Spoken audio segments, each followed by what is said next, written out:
Varicose veins తో బాధపడుతున్నారా? భారతదేశంలోనే బెస్ట్ ట్రీట్మెంట్ అందించే ఏకైక హాస్పిటల్ ఏవిస్. నమస్తే రమ్ గారు. నమస్తే జయ. మంచి చందమామ కథ ఒకటి చెప్పండి.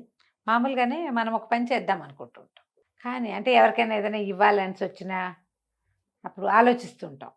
సామాన్లు ఏమైనా సత్తున్నాం అనుకో ఇంట్లో, ఎవరికైనా ఇచ్చేద్దాం అనిపిస్తుంది. అవి ఇచ్చే టైంకి లేదు మనమే ఉంచుకు ఇప్పుడు కాదు, నెక్స్ట్ మంత్ ఉపయోగపడిద్ది అనుకుంటాం కదా.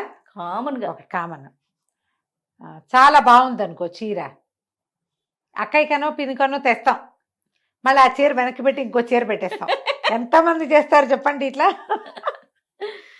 ఒక అడ్వర్టైజ్మెంట్ చేయ, కరిష్మా కపూర్, కరీనా కపూర్ వాళ్ళని ప్రమోట్ చేయట్లేదమ్మా, విషయం చెప్తున్నా అంతే. ఈ అమ్మాయి ఇది వస్తే నేను అనుకోవటం కరీనా తను ప్రెగ్నెంట్, ఆ టైంకి కొంచెం మొహం ఉన్నగా ఉన్నట్టుంది. బంగారపు షాప్కి వెళ్తుంది, అక్కయ్య పుట్టినరోజు ఏదైనా గిఫ్ట్ తేవాలని వెళ్తుంది. అన్నీ చూసి ఒక వస్తువు సెలెక్ట్ చేస్తుంది, అద్భుతంగా ఉంటుంది అది. సరే అక్క వాళ్ళ తర్వాత కట్ చేస్తే అక్క వాళ్ళ ఇల్లు, ఇది అక్క ఎదురుపడి తలుపు తీస్తుంది, తీగానే ఈ చెల్లెలు లోపలికి వెళ్తుంది. సారీ అక్క లోలోనో ఏమిటో బేబోనో అంటుంది. వాళ్ళు లోలో బేబో వాళ్ళిద్దరి పేర్లు. నీకోసం ఇవాళ ఏం తాలికపోయిను, హ్యాపీ బర్త్డే అని గులాబీ పువ్వు ఇస్తుంది. మనం ఆశ్చర్యపోతాం, ఏమిటి ఏదో కొంది కదా అని. ఇంతలో అక్క అంటుంది, అబ్బా మెళ్ళ వస్తూ భలే బాగుందే అంటుంది. తనకే నచ్చి తనే కొనేసుకుంది, అక్కయ్య కోసం కొన్నది, బట్ ఇవాళ కాలేదనమాట, మెళ్ళ పెట్టేసుకుంది. అక్క చాలా బాగుంది అంటే అవును కదా అంటుంది. నిజానికి ఏమిటి అసలు సంగతి, ఈ అమ్మాయి కోసం కొన్నదే. చాలా మంది చేస్తారు ఇట్లా, 100% చీరలు అలా చేస్తారు జయ. ఆడవాళ్ళు చాలా మంది దగ్గర ఉంటుంది, వస్తువులు కూడా అంటే ఇచ్చేసేద్దాం అనిపిస్తుంది, మళ్ళీ వెనక్కి పెట్టుకుంటూ ఉంటారు. అవును, అలాంటి ఓ కథ చెప్తాను ఇప్పుడు. కాన్సెప్ట్ బాగుంది కదా. ఒక ఊళ్ళోట ఒక బక్క రైతు, పేద రైతు ఒక ఆయన ఉన్నాడు. ఇంకో 2 ఎడ్లు, ఓ ఎకరం బాతుకో ఎంతో చిన్న పొలం, చిన్న గుడిసె, ఇల్లు బాకిలి ఏవో ఉన్నాయి, గొడ్లకి కొట్టం కూడా ఉంది, ఓ 2 గేదెలు కూడా ఉన్నాయి, చిన్నవాళ్ళు బాగా. ఒకరోజు పొలం దున్నుతూ ఉంటే మామూలుగా ఇట్లా నిలువు జాళ్ళు అవుతాయి కదా, ఒకసారి ఎందుకనో అది ఇట్లా పక్కకి పోయింది.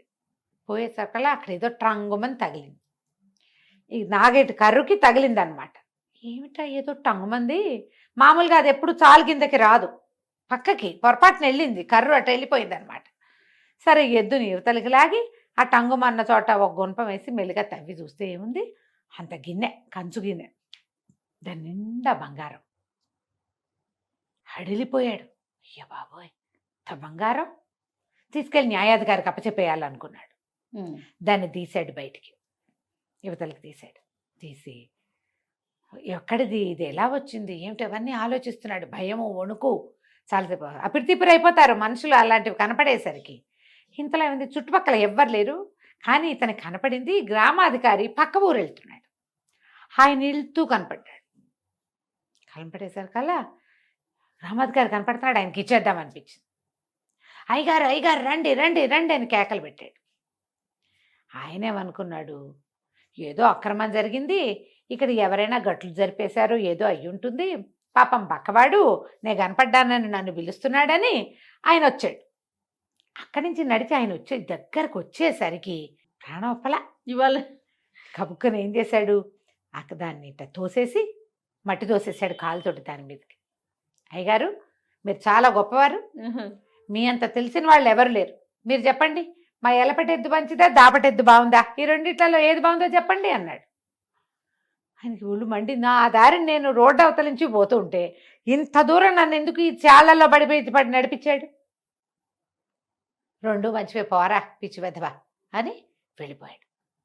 ఆయనట వెనకెట్టంగానే ఇప్పుడు అయ్య బాబు ఎందుకు ఇచ్చాను కాదు, దీన్ని ఏం చేయను నేను, ఎట్టా ఎవరిదో ఇది, మనం ఉంచుకుంటే ఏమైనా బాగుంటుందా, మళ్ళీ ఎంత తప్పు, మళ్ళీ చాలా తప్పు, అది చేయకూడదు మనం, ఆ పని ఇచ్చేయాలి ఎలాగైనా.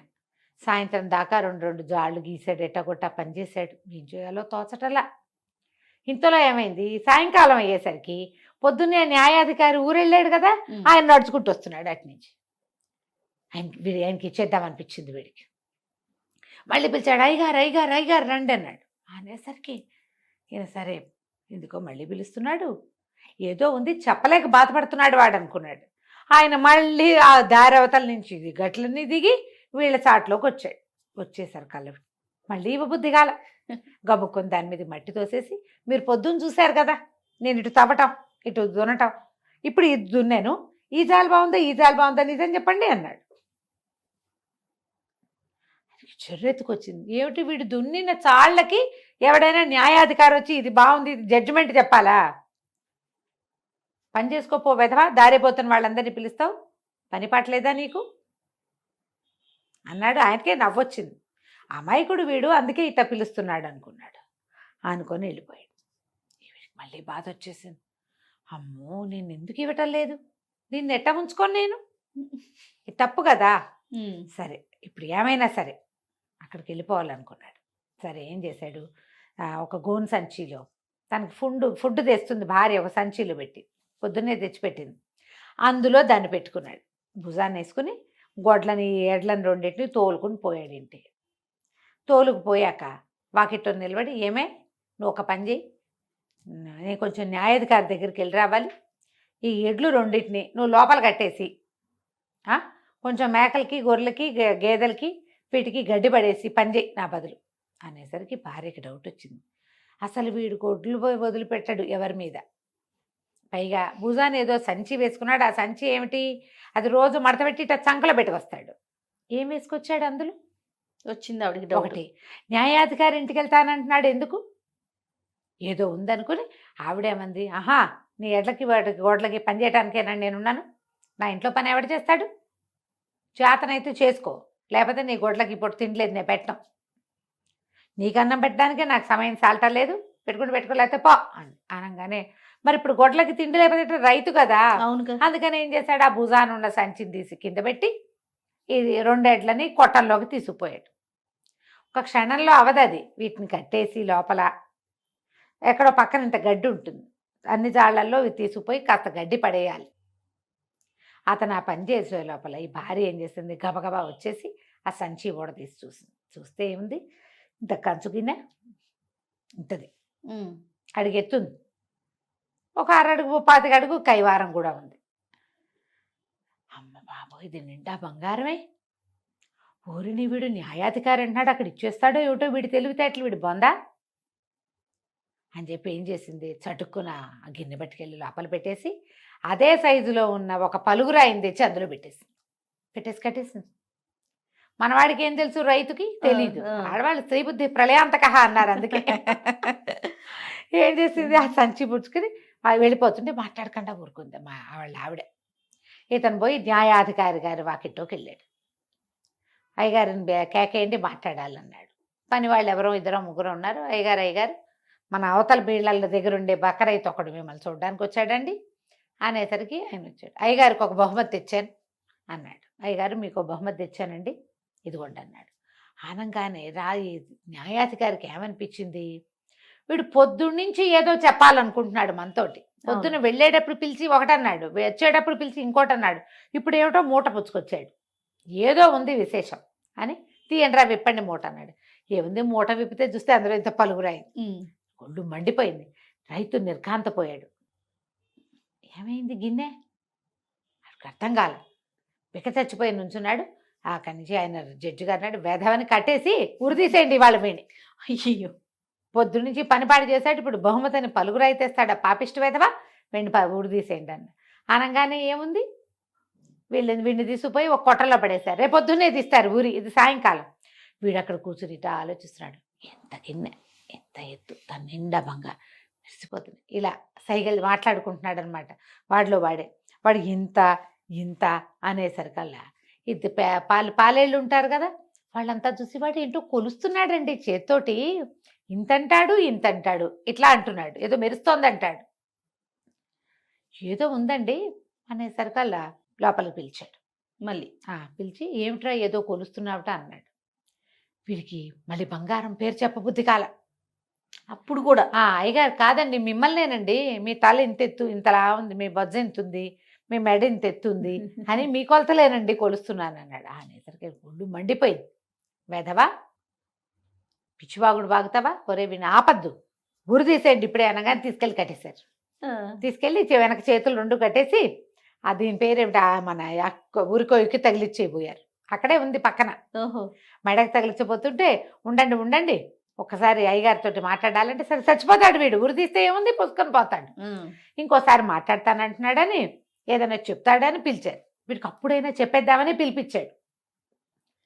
ఒకటి దొరికింది, మా ఇంటి దగ్గరికి బస్తాలో తీసుకెళ్ళాను, అక్కడ మిస్ కొట్టింది, ఇక్కడికి రాయొచ్చింది, దాని సంగతి కనుక్కోండి అని చెబుదామనుకున్నాడు. ఆయన గబగబా వచ్చేసరికి మళ్ళీ చెప్పబుద్ధి కాలే వీడికి. చెప్పబుద్ధి కాక చూడండి అయ్యగారు మీ వాళ్ళు ఏమిటో మెడకి తాడు తగిలిస్తున్నారు, నేను చచ్చిపోతానో ఏమిటో మీకు ఆ సంగతి ముందే తెలియజేద్దామని పిలిచానండి అన్నాడు. ఆయనకి పట్ట చెక్కలయ్యేలాగా నవ్వొచ్చింది. వీడు అమ్మాయి కూడా వెర్రివాడ ఏమిటి వీడు, వృధాగా వీడిని చంపడం ఎందుకు, మరే వీడు పిచ్చి వెదవరా వాడిని వదిలిపెట్టేసేయండి పోనీ బతుకు జీవుడా అని దిగొచ్చేసాడు. ఇంటికి వచ్చి కాళ్ళు ఇడ్చుకుంటూ వచ్చేసరికల్లా బతికే ఉన్నాడని తెలిసింది పెళ్ళానికి. బతికే వచ్చాబా అంది. వచ్చానే ఏదో ఒక విశేషం జరిగిందే, అది ఎవరికైనా చెప్పడానికి భయం వేస్తోంది అన్నట్టు. ఎవ్వరికీ చెప్పద్దు, నోరు మూసుకునుండు. 4 ఎకరాలు పొలం కొనిపెడతా, హాయిగా దున్నుకో, ఇంకో 4 గొడ్లు కొంటా, 4గురికి వెళ్ళు, సంపాదించుకో, అంతే. నువ్వు చూసింది నీకు తెలిసింది నీకు అర్థమైంది, నువ్వెవరికి చెప్పక్కర్లేదు అని చెప్పు. సరే నోరు మూసుకుని ఊరుకున్నాడు. భార్య చూసుకుంది. ఇంకా తర్వాత ఆవిడ 10 ఎకరాల పొలం కొంది, ఇంకా పెద్ద గోశాలు కట్టించుకుంది, పెద్ద శాలు కట్టించుకుంది, గోడ్లు పెంచుకుంది, ఇల్లు బాకలి అన్నీ పెరిగినాయి. వీళ్ళింటి ఒక డబ్బు వచ్చింది అనే సంగతి రెండో కంటి వాడికి తెలియకుండానే జరిగిపోయింది. తెలివిగల భార్య ఆవిడ తెలివిగలది, వీడికి చపల చిత్తం. ఇవ్వాలని ఉంది, ఇవ్వద్దని ఉంది. మనం ఎన్నిసార్లు చేస్తాం ఇట్లా? చేస్తామండి. ఒకసారి జస్ట్ సరదాగా ప్రతి వాళ్ళు నేను ఏ ఏ విషయాల్లో ఇలా చేశాను అని ఆలోచించుకోండి. డెఫినెట్గా. మీరేం చేస్తారు అమ్మగారు? జనరల్గా పుస్తకాలు పుస్తకాలు చేస్తారా? ఇస్తానంటాను. ఆ పుస్తకం వచ్చేసరికి ప్రాణం ఒప్పదు, నాకు ఒప్పదు, అదో బాధ. అక్కడి నుంచి చీరలు కూడా ఇచ్చేసాక అబ్బా అనవసరంగా ఇచ్చాను అలా ఉండాల్సింది అలా అనిపిస్తుంది. అన్నీ కాదు, చాలా కొన్ని విషయాల్లో జనరల్గా అట్లా అనిపిస్తుంది. అవును. రైట్ అండి. నమస్తే. నమస్తే.